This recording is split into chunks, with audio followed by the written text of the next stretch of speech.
The feds stopped Boosie bond out for $275,000. To find out what happened, watch this whole video and subscribe to the channel. Hey, welcome back to the channel, y'all. I want to let y'all know about how Boosie just got bonded out the feds, man. Nobody has ever bonded out the feds that fast. A lot of people think that he might have told on Charleston White, because Charleston White was the one who was really putting the feds on to Boosie to have them watching that live, man. Charleston White shared that live with the feds, man. He shared it with the FBI and Cali and everything like that because he was watching Boosie. You got to remember that Boosie and Charleston White got beef. They was going back and forth at each other. Boosie was trying to get, Charleston White for trying to get his son locked up and everything like that. And now no wonder that now when Charleston White is quiet, all of a sudden Boosie gets thrown into the feds.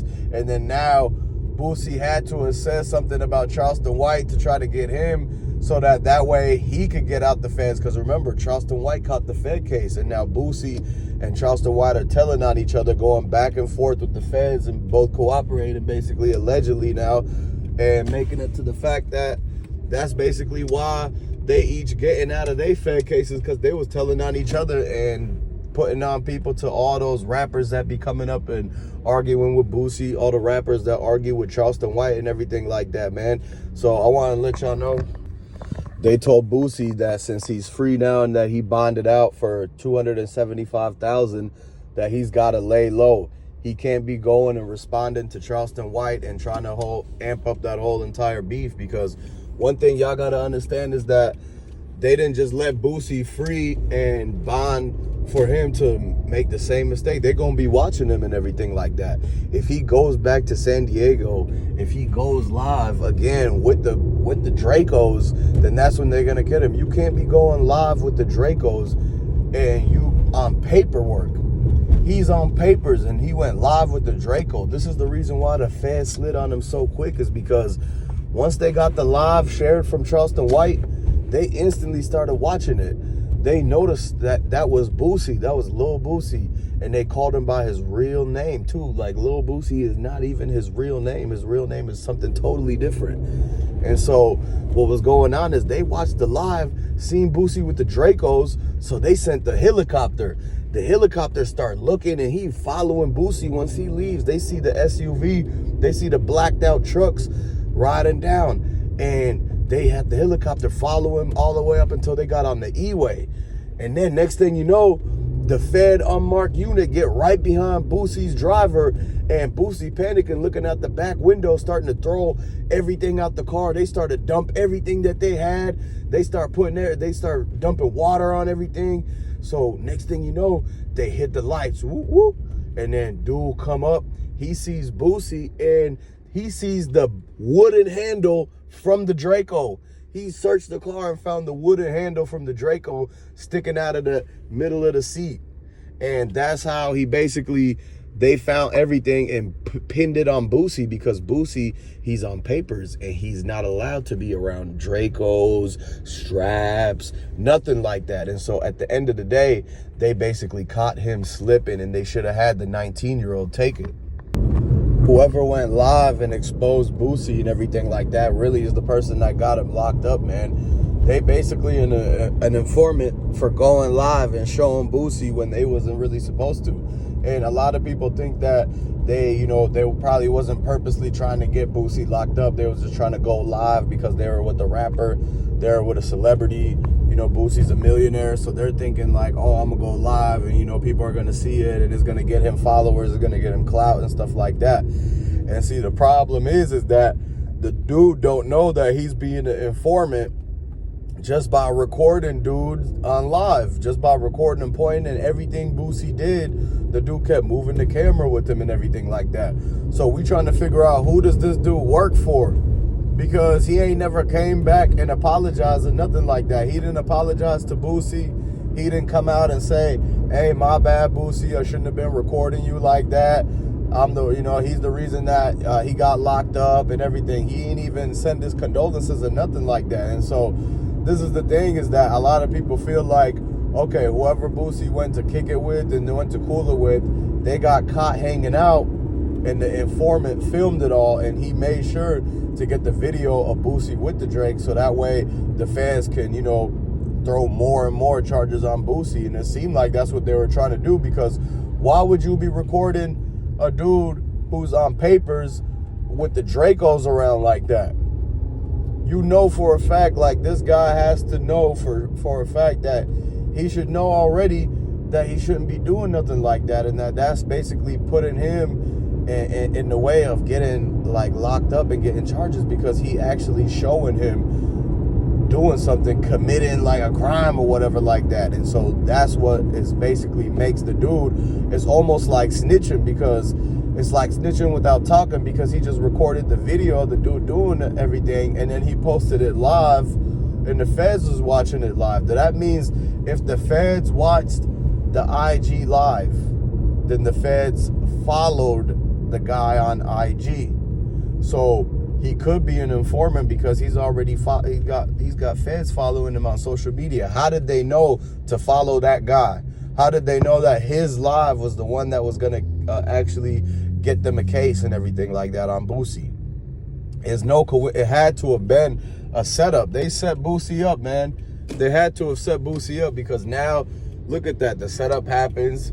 Now he has to cooperate so that he could get out, and then they give him the bond. So whatever they told Boosie to do, and whoever to give up, or whatever they did to actually work out the agreement to let him out, he really didn't want to have to do that, because he wanted to beat the case. But the video evidence doesn't lie, and so that's what really got him pinned in that position, man.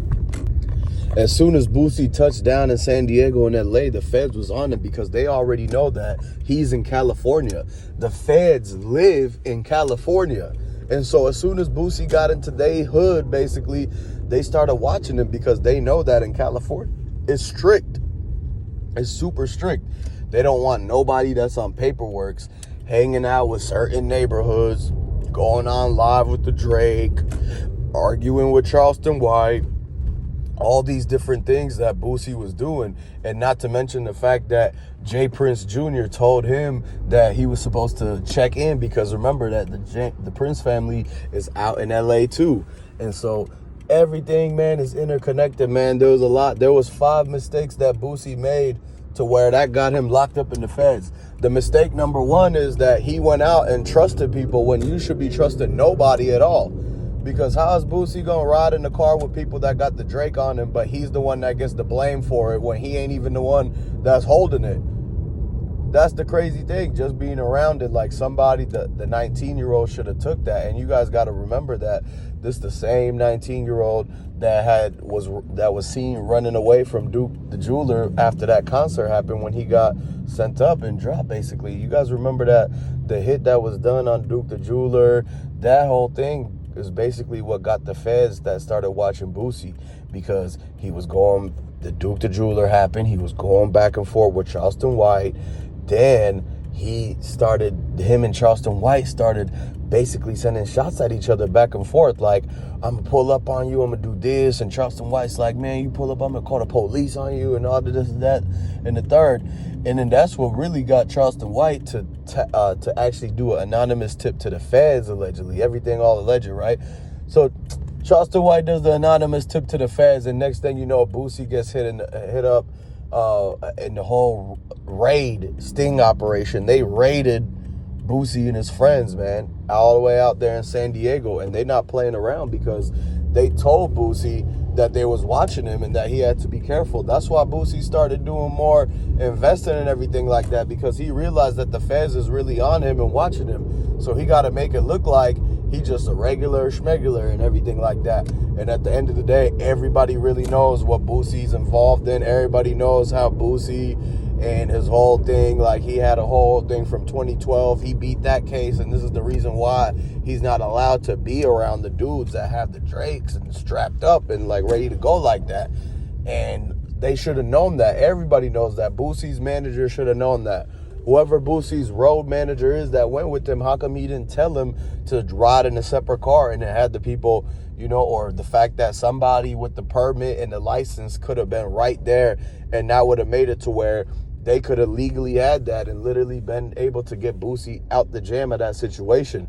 And so that's the thing, man. All it takes is that little piece of plastic card, and that could be the difference between 10 years in the feds versus, you know, a 10-minute talk. And so that's the thing, man. And what y'all got to understand is that Boosie and them, they didn't want to have to explain nothing. They remained silent and all that. And so they just assumed the worst and everything like that. They just took the tip that Charleston White said and basically made it to where they started following Lil Boosie. And the only reason they were following Lil Boosie was because Charleston White was telling them where he was going. One thing y'all got to understand is that Charleston White is actually paying close attention to the rappers, because that way, if they do diss him or get into an argument with him, he knows where they are, so he could call the police on them and to have them sent there, man. This is all alleged, but one thing you got to understand is that we know multiple incidents where Charleston White actually called the feds on different people, got them locked up, got them a whole case and everything. And this is why you don't talk to people who is like Charleston White, to where all they want to do is actually spin it back and blame it all on you. So at the end of the day, man, Boosie's free. This is a lesson everybody got to learn. Don't be going live with the Dracos. Don't be hanging around certain neighborhoods you shouldn't be hanging around. You know, don't eat yellow snow. Make sure you watch both sides of the street before you cross. And subscribe to the channel.